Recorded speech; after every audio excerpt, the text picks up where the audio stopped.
Baik, Assalamualaikum warahmatullahi wabarakatuh. Kembali lagi di channel Gurobat21, media informasi dan edukasi untuk guru dan pelajar Indonesia. Di video kali ini kami akan menyampaikan terkait step-step atau tahap-tahap selanjutnya setelah Bapak Ibu Guru dinyatakan lulus pretest PPG. Dan juga kami akan menyampaikan tahap-tahap sebelum mengikuti pretest PPG. Jadi info ini akan bermanfaat juga untuk teman-teman guru yang belum mengikuti pretest seperti itu. Baik, kita mulai. Oke. Jadi aturan main terkait PPG dalam jabatan termasuk tahapan-tahapannya itu ada dalam Peraturan Menteri Pendidikan dan Kebudayaan Republik Indonesia Nomor 38 Tahun 2020. Nah, inilah yang akan menjadi rujukan atau referensi kita terkait tahapan-tahapan selanjutnya.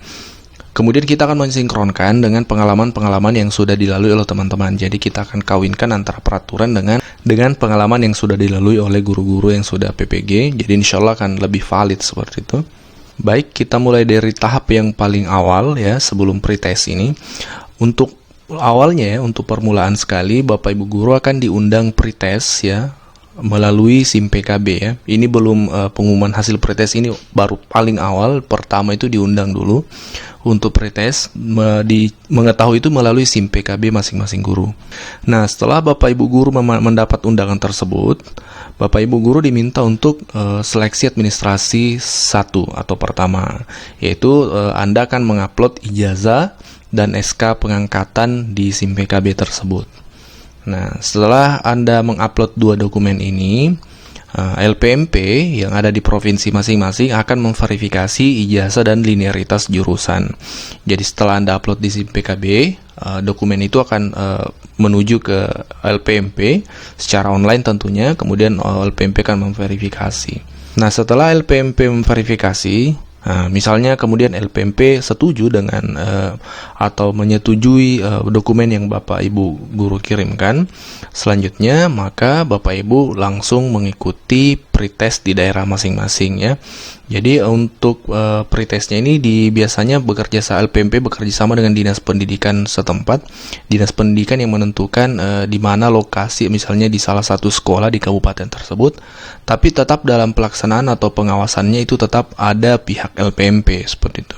Nah, setelah Bapak Ibu Guru mengikuti pretest ini, kemudian Bapak Ibu Guru lulus pretest. Nah, seperti yang sudah dilalui oleh banyak teman-teman saat ini ya, yang sudah lulus pretest. Nah, setelah Anda mengikuti pretest, ada 2 kemungkinan Bapak Ibu. Anda lulus pretest atau tidak lulus pretest. Jadi yang tidak lulus pretest, maka jangan patah semangat. Insya Allah di kesempatan selanjutnya bisa ikut pretest lagi.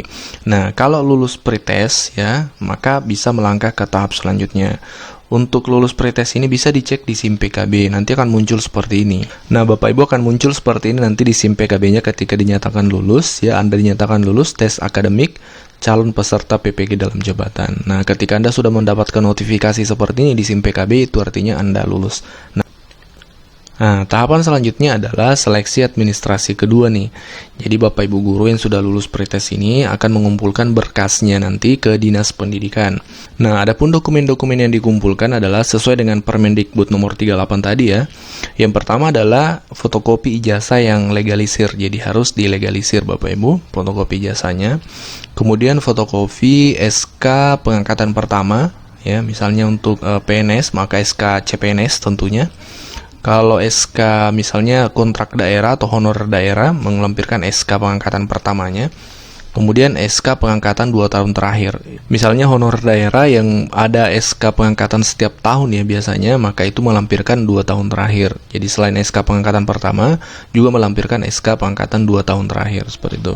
Kemudian yang ketiga adalah surat izin dari kepala sekolah. Tentu surat izin untuk mengikuti PPG dalam jabatan ini. Kemudian fakta integritas dari calon mahasiswa bahwa dokumen yang dikumpulkan dipertanggungjawabkan keabsahannya. Jadi ada nanti fakta integritas. Kemudian yang terakhir adalah surat penyetaraan dari Dirjen untuk lulusan luar negeri. Jadi yang poin kelima ini khusus untuk sarjana yang lulusan luar negeri. Nah, harus ada surat penyetaraan. Kalau yang dalam negeri, lulusan kampus dalam negeri ya tidak perlu poin kelima ini tentunya. Kemudian setelah Bapak Ibu mengumpulkan berkasnya ke Dinas Pendidikan akan melakukan verifikasi dan validasi dokumen-dokumen yang Bapak Ibu kumpulkan. Nah, selanjutnya Setelah Dinas Pendidikan menyetujui dan menyatakan bahwa berkas Anda valid seperti itu, maka Dinas Pendidikan akan menyampaikan hasil verifikasi tersebut ke LPMP. Kemudian LPMP akan melakukan verval tahap akhir lagi. Jadi LPMP masih akan tetap melakukan verifikasi. Nah, selanjutnya kepala LPMP menyampaikan hasil verbal ke Dirjen Kemdikbud. Nah, LPMP menyampaikan hasil verifikasi ke pusat. Dalam hal ini Direktorat Jenderal Kemdikbud seperti itu.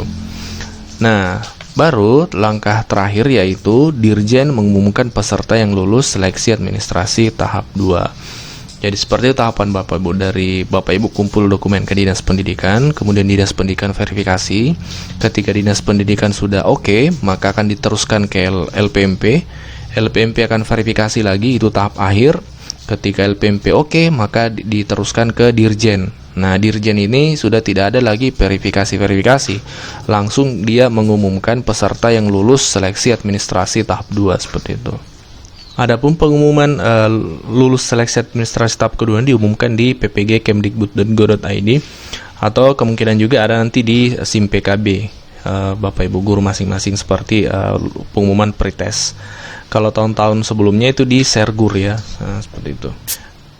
Nah, pertanyaan kita yang banyak teman-teman guru menanyakan, mengapa diriku yang sudah lolos seleksi administrasi tahap 1, lulus pretest, lulus seleksi administrasi tahap 2, tapi sampai saat ini belum terpanggil PPG ya. Bahkan 2018 pretest lulus semua tahapan ini, tapi 2021 ini belum PPG. Kenapa? Mengapa? Jadi jawabannya Bapak Ibu, itu ada di pasal 12 dalam Permendikbud nomor 38. Di sini dijelaskan, kita bacakan dulu.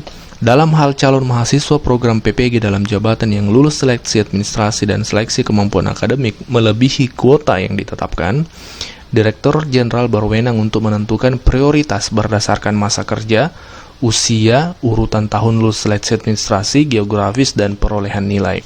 Jadi, dengan kata lain, misal kita anggap saja ya, kita simulasikan misalnya kuota PPG tahun tersebut hanya 1.000 orang misalnya, ini sebagai contoh.